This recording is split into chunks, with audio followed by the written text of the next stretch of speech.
Just imagine करो, अभी 2 घंटे में तुम्हें एक न्यूज मिलती है कि सुपरमैन रियल है। अब तुम्हारी जिंदगी कैसी होगी? अब क्या तुम अपनी नॉर्मली लाइफ जी पाओगे? तो आज हम इसी सवाल पे चर्चा करेंगे कि क्या हो अगर सुपरमैन रियल में एग्जिस्ट करने लगे। और आगे बढ़ने से पहले हेलो एवरीवन, मैं हूं पीजे और आप देख रहे हैं पीजे एक्सप्लेन।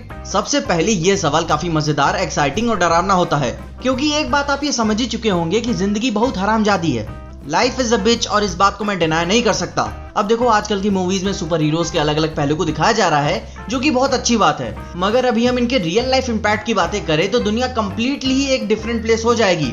तो सबसे पहले सुपरमैन को लेकर कुछ बातें कंसिडरेशन में ले लेते हैं कि यहाँ जो सुपरमैन एग्जिस्ट करेगा उसके अपोजिट और कोई भी सुपर ह्यूमन बीइंग नहीं होगा, और ना ही कोई सुपर विलन बीइंग। सिर्फ और सिर्फ सुपरमैन को ही कंसिडरेशन में लेते हैं कि जो है अब बस वही है। तो सबसे पहले सुपरमैन के एग्जिस्टेंस में आने से ही कोई कुछ ज्यादा टाइम नहीं लगेगा उसकी आइडेंटिटी रिवील होने में। हमारी मीडिया नेक्स्ट लेवल की है, पूरा गांड में घुस जाती है, सबको पता चल जाएगा कि सुपरमैन है कौन और दिखता कैसा है। और जो अगली सबसे बड़ी बात होगी, उसको अपने आप को रिवील करने से ही कि पूरी दुनिया की सरकारें हिल जाएंगी, क्योंकि चाहे किसी भी कंट्री की सरकार हो, वो पूरा कंट्रोल चाहती है। और पहला भाव ही सबसे पहला आएगा डर का, क्योंकि अगर वो आगे फर्दर वो ये बात समझ गए कि अगर वो इसे कंट्रोल नहीं कर सकते तो वो उसे मारने की कोशिश करेंगे, क्योंकि सुपरमैन एवे ही इंटरनेशनल लॉज नहीं तोड़ सकता। इंडिया में तो ड्रोन उड़ाने के लिए भी लाइसेंस चाहिए, तो तुम्हें क्या लगता है यहाँ लोग उसे एवे ही घूमने देंगे? तो मैंने पहला रिएक्शन तो बता दिया कि इसके एग्जिस्टेंस में आने से ही डर का भाव बनेगा, क्योंकि कोई नहीं जानता कि ये किसी अच्छे कॉज के लिए आया है या बुरे कॉज के लिए। हम ह्यूमंस किसी आउटसाइडर पे ट्रस्ट नहीं करते, तो वो तो भैंचोद एलियन है। तो अब आगे कुछ पॉइंट्स पे भी बातें कर लेते हैं कि सुपरमैन के रहने से और क्या क्या सिनेरियोज बनेंगे। अब चलो, अगर हम सुपरमैन की बात कर ही रहे हैं तो हम ये मान के चलते हैं कि उसकी आइडियोलॉजीज भी सुपरमैन जैसी होंगी, मतलब कि अच्छी होंगी, क्योंकि यही तो सुपरमैन की पहचान है। तो सबसे पहला और सेंसिटिव पॉइंट की बात करते हैं, जो है रिलीजन का। अब सुपरमैन एक गॉड लाइक फिगर के रूप में दिखता है और वो 100% रिलीजन को अपेंड करेगा, क्योंकि भाई वो ऐसा शख्स के रूप में नजर आता है कि वो आसमान में उड़ सकता है, आंखों से हीट विजन मार सकता है, और स्ट्रेंथ भी ऐसी जो उसे इंडिस्ट्रक्टेबल बना दे। अब क्योंकि उसे खाली अर्थ पे रहने से ही कितने सारे लोगों के रिलीजियस पॉइंट ऑफ व्यू भी चेंज हो जाएंगे, कितने लोग उसे पूजने लगेंगे, बिकॉज हिज पर्सनैलिटी इटसेल्फ उसे गॉड बनाती है। अब हाँ, ये इंटरनेट का जमाना है, लोगों का सोचना अलग अलग है, मगर एक कम्युनिटी ऐसी भी बन जाएगी जो उस शख्स को एज अ रिलीजन की तरह देखेगी। अब देखो, मैं आज के जमाने की बात कर रहा हूँ और सोशल मीडिया पे सब अपनी बात रखते हैं, जिसकी वजह से लोगों के बीच में सुपरमैन को लेकर अलग अलग विचारधाराएं बन जाएगी। अब भले ही वो रोज उठ के लोगों की मदद करने लगे, मगर एक शक का भाव हमेशा बना रहेगा। पहला तो समाज का एक दर्जा ऐसा हो जाएगा जो सुपरमैन को लेकर पूरा फुल सपोर्ट करेगा, चाहे वो जो करे, इररिस्पेक्टिव टू गुड या बैड। दूसरा समाज का दर्जा सुपरमैन को ऐसे देखेगा कि इससे हरामी शख्स पूरी कायनात में नहीं है, हमें सुपरमैन नहीं चाहिए, वो कानून को अपने आप से ऊपर समझता है, किसने उसे अधिकार दिया कि वो लोगों को बचाएगा, फलाना ढिकाना। ये वाली कम्युनिटी सुपरमैन को हमेशा एज अ थ्रेट की तरह देखेगी, जिसमें कई सरकारें भी आती हैं। और तीसरा समाज का दर्जा ऐसा होगा जो डिसाइड ही नहीं कर पाएगा कि इसे अच्छा कहें या बुरा। इस कम्युनिटी के लोग ऐसे होंगे कि उन्हें सुपरमैन के रहने या ना रहने से कोई फर्क नहीं पड़ता, या फिर वो इस सिनेरियो में कोई पक्ष नहीं ले पा रहे। अब अगले मुद्दे की बात करें तो यहाँ इन्वॉल्वमेंट होती है गवर्नमेंट और फॉरेन पॉलिसीज की। अब देखो, गवर्नमेंट ही इसमें ऐसी होगी जिसकी इन्वॉल्वमेंट इसमें शुरू से ही होगी।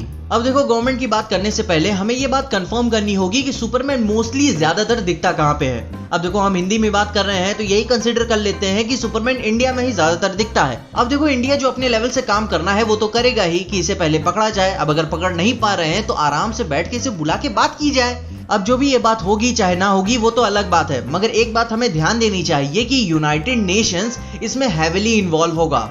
ऑलमोस्ट सारी कंट्रीज को मिलाकर एक इंटरनेशनल फ्रेमवर्क तैयार होगा कि उसका किया क्या जाए, क्योंकि वह एलियन अर्थ का रेसिडेंट नहीं है। सिटीजनशिप कहीं की भी मिली हो, लेकिन रेसिडेंट नहीं था हमेशा से। अब इंटरनेशनल कोलैबोरेशन में सुपरमैन को लेकर उसके खिलाफ कई सारी तैयारियां की जा सकती हैं, और वो तैयारियां बहुत डिस्टर्बिंग भी हो सकती हैं, क्योंकि कोई नहीं जानता कि जब इस इनडिस्ट्रक्टेबल जीव को गुस्सा आएगा तब वो क्या करेगा। क्योंकि हमने कैडमस प्रोजेक्ट कॉमिक में ही ये बात देखी है कि गवर्नमेंट इटसेल्फ जब सुपरमैन को मारना चाहती थी, मगर सुपरमैन मरता नहीं है और अपने ही लोगों के हमला करने की वजह से वो पूरा गुस्से से पागल हो जाता है। अब इसी बात से अंदाजा लगाया जा सकता है कि इन केस अगर हम इंसानों से गलती हो गई तो सुपरमैन रिएक्ट कैसे करेगा, कोई नहीं जानता। क्योंकि भाई सुपरमैन अर्थ के हर एक बंदे को बचा नहीं सकता, मगर हाँ, मार जरूर सकता है। तो उसे किसी भी देश की सरकार को खत्म करने में कोई ज्यादा समय नहीं लगेगा, और इस डर से गवर्नमेंट अपने आप को प्रोटेक्ट करने के लिए हर एक एक्सटेंट तक जाएगी।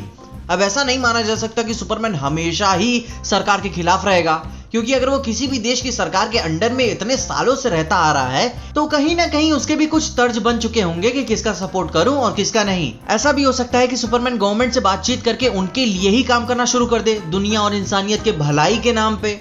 और गवर्नमेंट का नेचर तो तुम जानते ही हो कि सुपरमैन को अपना सुपर सोल्जर बना देंगे।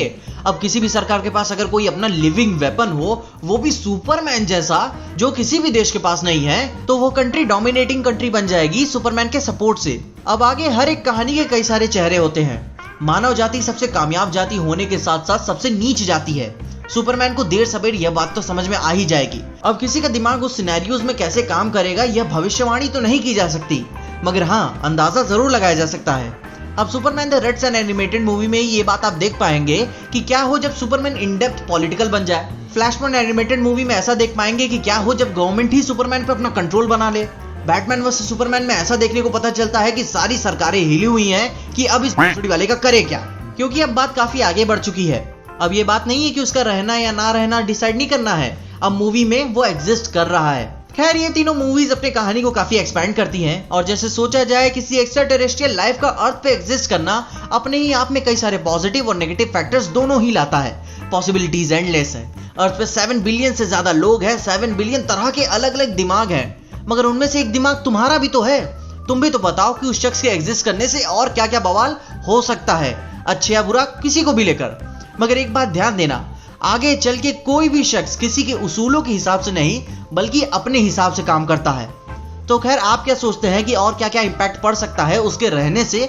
और अगर आपको यह वीडियो पसंद आई और अगर आपको ऐसी ही और वीडियोस चाहिए तो अगली वीडियो किस कैरेक्टर पे करूं, कमेंट्स में उसके बारे में मुझे जरूर बता देना। या फिर इन सारे पॉइंट्स में से अगर आप कुछ और पॉइंट्स ऐड करना चाहते हैं तो वो भी बता देना कमेंट्स में, सब खुला है। इसके अलावा अगर आपको इस वीडियो में देखे कुछ भी अच्छा लगा, खुशी या मजा आया तो लाइक मार दो इस वीडियो को।